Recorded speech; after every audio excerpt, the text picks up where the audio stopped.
देखिए बहुत बार हमने सुना है कि इंडियन रुपीज़ एप्रिशिएट हो गया, इंडियन रुपीज़ डेप्रिशिएट हो गया।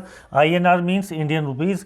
देखिए क्या है, सपोज़ कीजिए कि $1 की कीमत, यानी $1 की कीमत 74 रुपीज़ है, यानी $1 को ख़रीदने के लिए हमें 74 इंडियन रुपीज़ देने पड़ेंगे। अब जब हम बात करते हैं कि इंडियन रुपीज़ एप्रिशिएट हो गया, यानी इंडियन रुपीज़ की वैल्यू बढ़ गई है, यानी कि अब $1 को लेने के लिए हमें केवल 73.70 देने पड़ेंगे, यानी 0.30 पैसा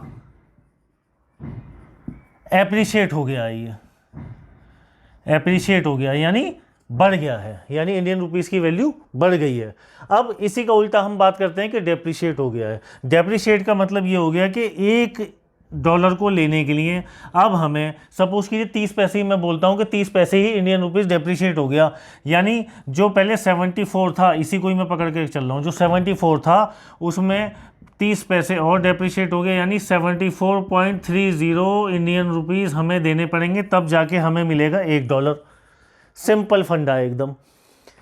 एप्रिशिएट के अंदर हमें कम INR देने होते हैं, कम INR देने होते हैं डॉलर लेने के लिए, और डेप्रिशिएट के अंदर क्या होता है कि हमें INR ज़्यादा देने होते हैं $1 को लेने के लिए। अब इसका फ़र्क क्या पड़ता है? देखिए क्या होता है कि जब डेप्रिशिएट होता है ना, जब डेप्रिशिएट होता है उस केस के अंदर क्या होता है, इंपोर्ट कम हो जाएगा। इंपोर्ट कम हो जाएगा। इंपोर्ट कम क्यों हो जाएगा, अब आप वो देखिए, क्योंकि इंपोर्ट इसलिए कम हो जाएगा कि अगर हम कुछ भी इंपोर्ट करते हैं और USD हमें देना होगा तो उसके लिए INR हमें ज़्यादा पे करने पड़ेंगे, तब जाकर डॉलर मिलेंगे हमें पे करने के लिए आगे। और एक्सपोर्ट बढ़ जाएगा।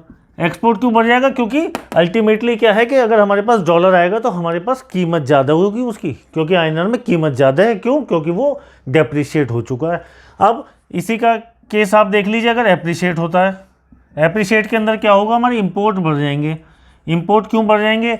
देखिए इंपोर्ट इसलिए बढ़ जाएगा क्योंकि जब हम इंपोर्ट करेंगे तो डॉलर हमें ज़्यादा मिल जाएंगे, कम पैसे देंगे डॉलर ज़्यादा मिल जाएंगे। इंपोर्ट कर लेंगे कि USD में होता है ना सौदा, कि जी आपकी तो ठीक है, ये कितने का मशीनरी है, 200 USD की है, एक्सचेंज कर लिया, मिल जाएगा आसानी से। तो एप्रिशिएट के केस में क्या होता है कि इंपोर्ट ज़्यादा होता है और एक्सपोर्ट जो है वो कम होता है। ये फ़र्क पड़ता है इसका। इसलिए दोनों केसेस के अंदर कुछ फ़ायदा होगा, कुछ नुकसान होगा। अल्टीमेटली हर आदमी ये तो यही चाहता है कि हमारी करेंसी जो हो वो एप्रिशिएट हो। देखिए हमने ये तो बहुत बात कर ली कि एक्सचेंज रेट इतना हो गया, ये हो गया, वो हो गया, लेकिन अल्टीमेटली होता कैसे है?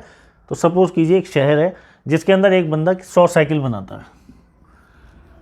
ये 100 साइकिल बनाता है और उस शहर के अंदर साइकिल यूज़ करने वाले केवल 10 जन हैं।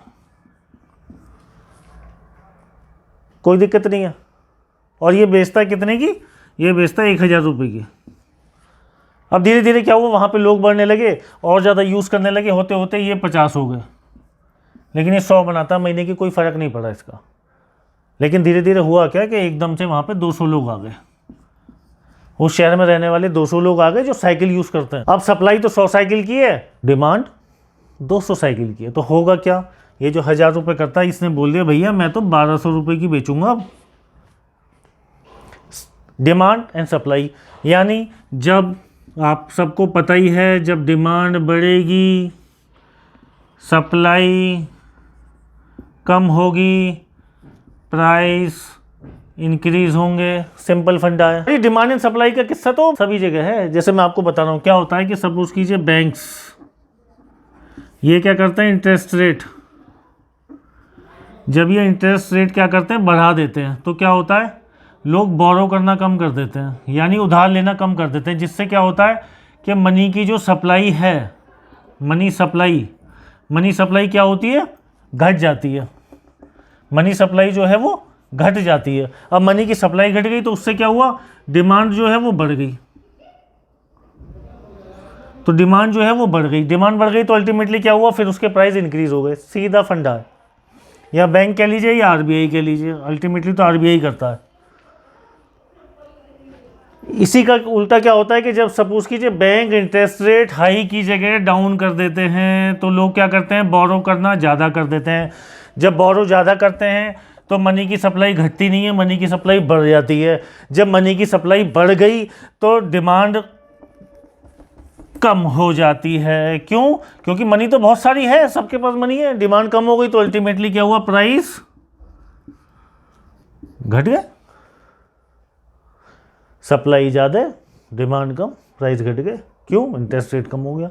तो सारा खेल कहीं पे भी दुनिया में आप देख लीजिए, एक चाट के ठेले पे भी अगर आप देख लेंगे ना, तो वहाँ क्या होता है कि पहले जब उसके कस्टमर कम होते हैं तो वो कोई दिक्कत नहीं, एक अपना प्राइस रखता है। उसके बाद जब आप देखोगे चलने लगती है तो हम कहते हैं प्राइस भी इंक्रीज़ कर दिया। और अब ये मेटल तब देता है जब टोकन पहले एडवांस में लेना होगा। सीधा फंडा डिमांड एंड सप्लाई का है। नमस्कार।